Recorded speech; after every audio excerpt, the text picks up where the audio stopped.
Refuge for Women exists to empower sexually exploited women to live a life of freedom. And we do that through long-term residential programs. So we have 2 safe homes in McHenry County.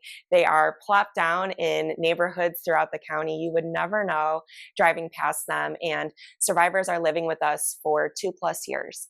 And we are funding their entire journey from start to finish. It's a holistic journey to help them overcome the compounded trauma that many of them have endured since they were children. So we do provide basic necessities like food, shelter, clothing, but we provide so much more, because food, shelter, and clothing are great. They are basic human rights that everyone deserves. But those things alone are not going to heal the compounded wounds of trauma.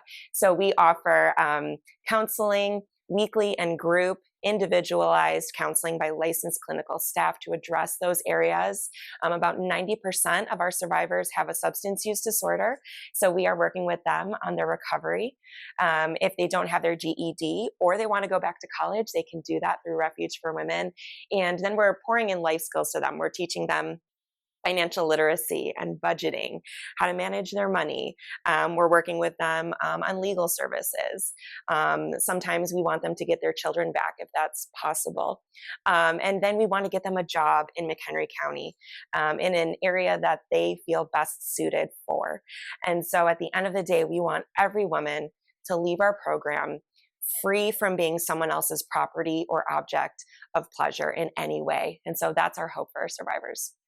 We have a lot of stories of transformation of the women that have come through our program. We have women from 18 years and up, but we've had women in their late 50s graduate our programs. They were grandmothers.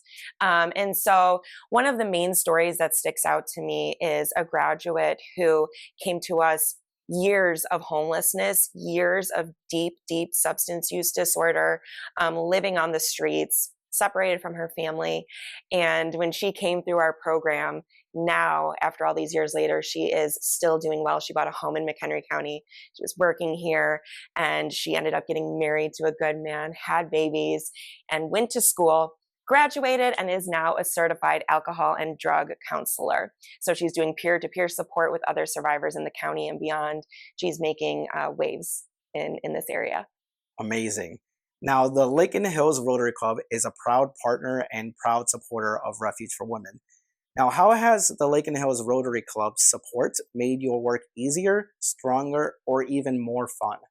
This is messy work, and we're grateful that the Lake in the Hills Rotary Club has linked arms with us to address the issue of sex trafficking and sexual exploitation. We have had the Lake in the Hills Rotary Club in our corner for many years, and they specifically have funded some new counseling initiatives that we've really needed for our survivors. As we have addressed some of the issues through their current counseling, we've identified we had some more work to do, but our budget didn't quite account for it. And so we're so grateful that the Lake in the Hills Rotary Club said, yes, we're willing to invest in survivors no matter what their lives look like before or after. We believe in them, and we're going to fund these mental health counseling services for these worthy women. In one sentence, why does ending human trafficking and supporting survivors matter to you personally? Ending human trafficking and supporting survivors in their healing journey matters because they're human beings who matter too. And oftentimes these women are pushed to the side, ignored, stigmatized.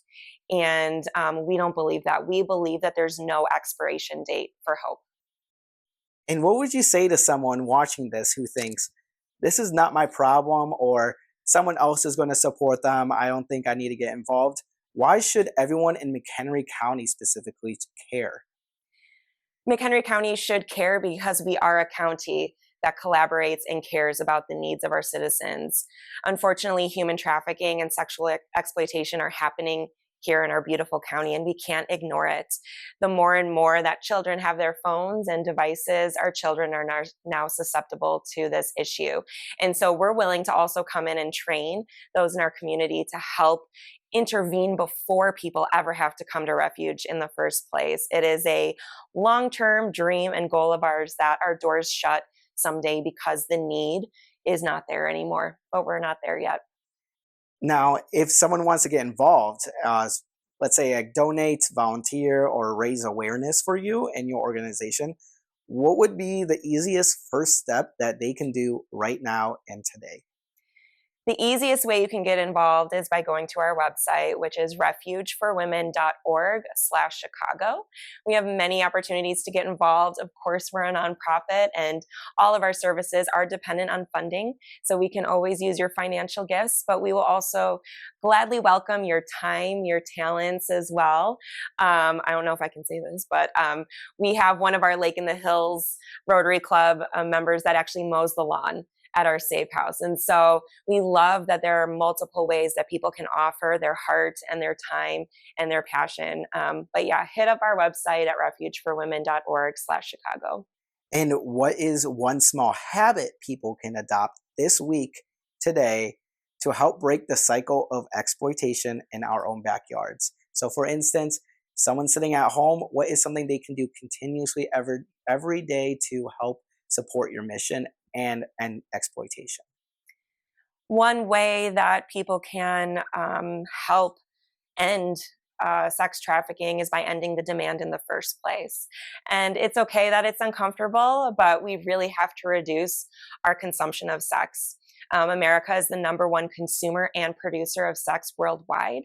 It's a multi-billion-dollar industry. And so where there is a demand for something, someone's going to supply it. And so we need to be ending our porn consumption. We need to be ending visiting women in sex work and strip clubs. And that is one way that as that demand drops, the supply is going to drop. Amazing. And finally, to close this awesome interview is, if Refuge for Women were a superhero, what would its superpower be and who would be its sidekick? Ooh, ooh, ooh. Man, don't mean it to sound cliche, but if Refuge for Women was a superhero, our superpower would be restoration. We thrive in taking a challenge. We thrive in taking the seemingly most dark and broken situations and putting them back together and bringing people out, not perfect, but restored and renewed and confident. And honestly, our sidekick would be our community. I can't pick one. We need our community now more than ever, and without our community, we would be by ourselves. So we need our community to be our sidekick in our mission. Awesome. Well, thank you so much for this interview. Thank you.